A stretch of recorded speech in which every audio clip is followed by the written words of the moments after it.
संत कबीर परमात्मा जी का संपूर्ण जीवन परिचय। संत कबीर परमात्मा जी का जीवन अद्भुत रहस्यों और चमत्कारों से भरा हुआ है। उनके जन्म से लेकर बुढ़ापे तक का पूरा जीवन ईश्वर के साक्षात प्रमाणों से ओतप्रोत था। यहाँ हम उनके पूरे जीवन को विस्तार से बिना किसी रुकावट के बताएंगे। कबीर साहिब जी का दिव्य जन्म 1398 ईस्वी। संत कबीर साहिब जी का जन्म एक दिव्य घटना थी। ऐसा माना जाता है कि वे किसी माता के गर्भ से उत्पन्न नहीं हुए थे, बल्कि स्वयं परमेश्वर रूप में अवतरित हुए थे।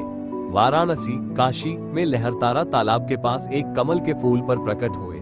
उस समय नीरू और नीमा नामक एक जुलाहा दंपति वहां से गुजर रहे थे। उन्होंने देखा कि तालाब में कमल के फूल पर एक नवजात शिशु लेटा हुआ है और कोई माता पिता आसपास नहीं है।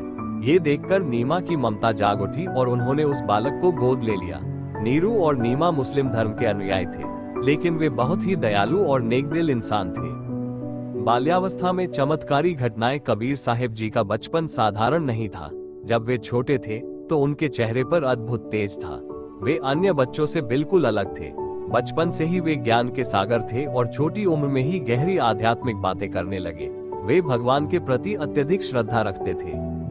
कहा जाता है कि जब वे छोटे थे तो एक बार माता नीमा ने उन्हें दूध पिलाना चाहा, लेकिन कबीर साहिब जी ने कहा, माँ, मेरा असली भोजन ये दूध नहीं है, मेरा भोजन भक्ति और सत्य ज्ञान है।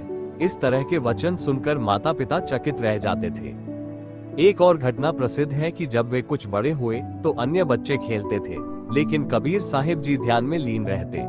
एक दिन जब वे नदी किनारे ध्यान में बैठे थे, तब स्वामी रामानंद जी वहां से गुजर रहे थे। उनके चरण कबीर जी के सिर से स्पर्श हो गए और उन्होंने राम राम कहा। तभी से कबीर साहिब जी ने यह मंत्र अपने हृदय में धारण कर लिया और इसे अपने उपदेशों का आधार बना लिया। युवा अवस्था और समाज सुधार का कार्य। कबीर साहिब जी बड़े हुए तो उन्होंने जुलाहे का कार्य शुरू किया, जिससे वे अपनी जीविका चलाने लगे। हालांकि उनके लिए ये केवल जीविका का साधन था। असल में वे समाज को सही राह दिखाने के लिए आए थे। उनके समय में समाज में कई प्रकार की कुरीतियां फैली हुई थी। हिंदू और मुस्लिम आपस में लड़ते थे, अंधविश्वास चरम पर था और सच्चे ईश्वर की भक्ति के स्थान पर दिखावे को अधिक महत्व दिया जाता था। कबीर साहिब जी ने इन सब का विरोध किया और सच्ची भक्ति का संदेश दिया। उन्होंने कहा, मोको कहाँ ढूंढे रे बंदे, मैं तो तेरे पास में, ना तीरथ में, ना मूरत में, ना एकांत निवास में। इसका अर्थ था कि ईश्वर को बाहर मत खोजो, वो तुम्हारे हृदय में ही है।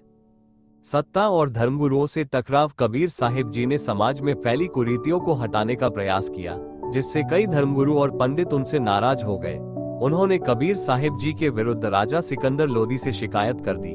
राजा ने कबीर साहिब जी को बुलाकर कई प्रकार की यातनाएं दी, जैसे उनको नदी में डुबोना, हाथी के पैरों से कुचलवाना, जलती लकड़ियों पर बैठाना आदि।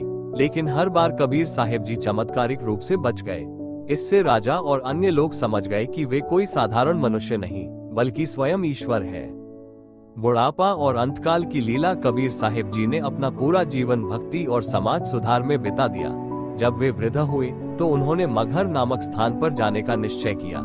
एक मान्यता थी कि जो व्यक्ति काशी में मरेगा वह स्वर्ग जाएगा और जो मगहर में मरेगा वह नरक जाएगा। कबीर साहिब जी ने इस मिथक को तोड़ने के लिए काशी को छोड़ दिया और मगहर चले गए।